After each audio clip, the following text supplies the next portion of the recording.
purpose is, and it's much talked about these days, but has always been central to what we do, and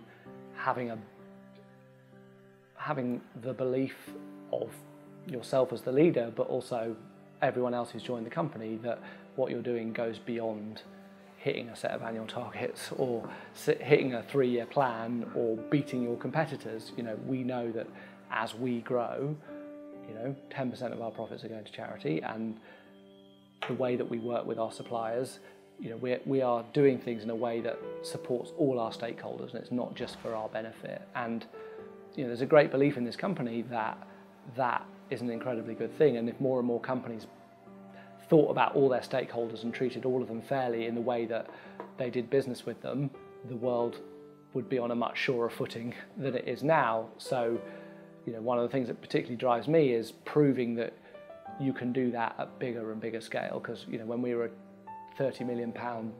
business, everyone said, well, you're just a small startup, and yes, it's nice marketing, but it doesn't really mean anything because there's no way big companies could be like that. When we got to 100 million, they were saying, oh, well, yeah, you're big, but you're not that big. And my mission is to prove that, we can get to £1 billion company and do that and behave in a way that supports all our stakeholders, still gives 10% of our profits to charity to redistribute balance that we can't even do within managing our stakeholders. And that, ultimately is a much bigger thing than flogging juice.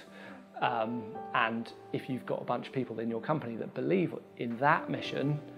the day-to-day realities and hardness and slog, quite frankly, sometimes of doing what you're doing, you go home and reflect on the bigger thing, and that keeps people hungry and keeps people motivated and keeps being a challenger. So I think it's, whilst it might be a cliche, believing in that bigger thing and having a broader purpose is definitely central to it.